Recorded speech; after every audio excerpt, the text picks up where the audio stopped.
et montre l'instabilité.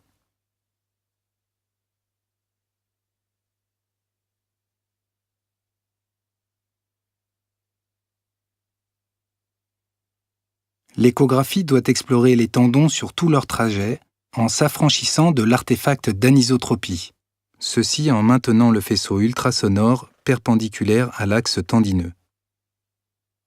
À la face latérale du calcanéus, les tendons sont maintenus par le rétinaculum inférieur des fibulaires, où ils sont séparés par un tubercule osseux de volume variable appelé trochlée des fibulaires. Voici un cas de luxation pathologique prémalléolaire latérale du tendon court fibulaire déclenché par la manœuvre d'éversion contrariée. L'exploration de la région antérieure débute par l'étude de l'interligne talocrurale. Le récessus talocrural antérieur est détendu en flexion dorsale et généralement plus volumineux que le récessus postérieur. L'échographie doit comporter des coupes essentiellement sagittales, avec compression simultanée du récessus postérieur par la main libre de l'opérateur afin de sensibiliser le dépistage d'un épanchement intra-articulaire. Il faut rechercher des remaniements ostéophytiques antérieurs du col du talus et l'étude en Doppler de puissance permettra de sensibiliser le dépistage d'une synovite associée.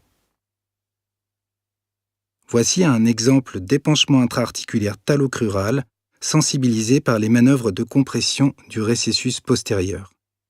Le ligament talonaviculaire dorsal est le plus médial des ligaments du Chopard. Il est tendu entre le bec du talus et la face dorsale de l'os naviculaire. Son exploration échographique se fait essentiellement par des coupes sagittales dorsales. Ce ligament, de contour régulier et parallèle, est d'écostructure fibrillaire. Voici un exemple pathologique avec un ligament épaissi, hypoéchogène et plusieurs zones de microavulsion à son insertion proximale. Le ligament calcanéo-cuboïdien correspond au faisceau latéral du ligament bifurqué.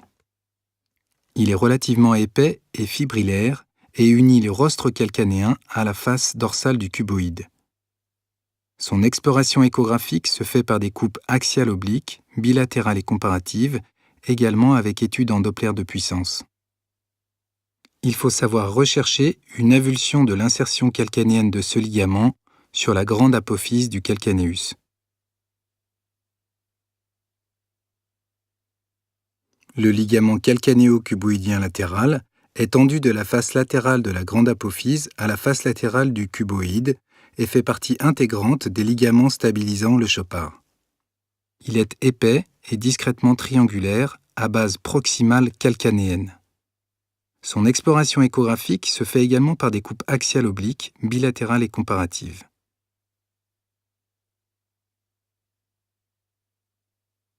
Voici une avulsion du ligament calcanéo-cuboïdien latéral, avec plus haut situé une rupture du ligament bifurqué, s'accompagnant d'une avulsion du bec de la grande apophyse.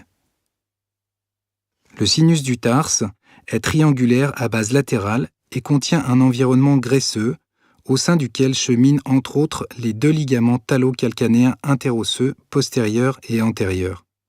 Il est fermé en dehors par le rétinaculum inférieur des extenseurs. L'échographie doit comporter des coupes coronales obliques associées à des manœuvres de varus du pied.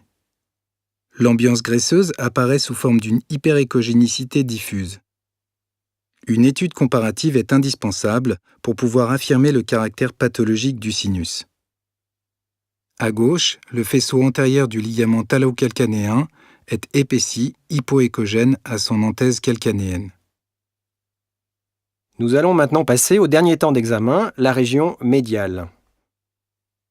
Le ligament collatéral médial est complexe et comporte un plan profond tibio-talien postérieur.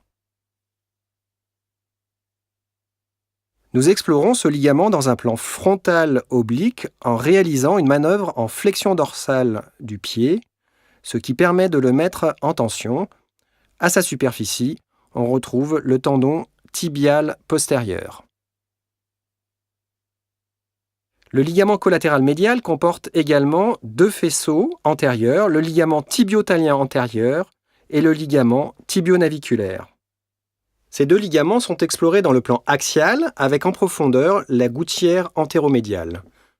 Deux exemples pathologiques avec à gauche une infiltration du plan profond tibiotalien postérieur, siège d'une hyperémie en Doppler, à droite un épaississement post-entorse des deux faisceaux antérieurs, siège également d'une hyperémie.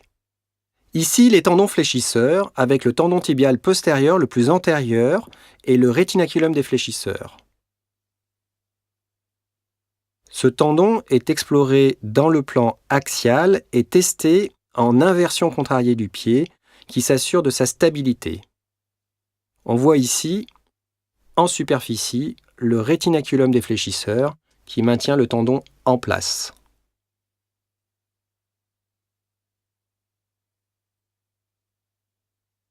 Ici, une luxation dynamique du tibial postérieur lors de la manœuvre d'inversion contrariée.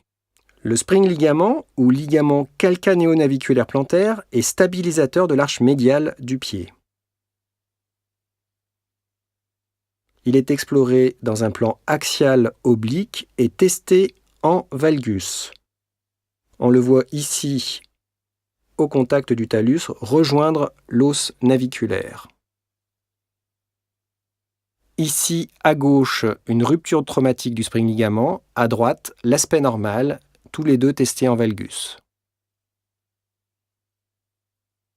L'interligne subtalaire postérieure peut être explorée par voie médiale en échographie.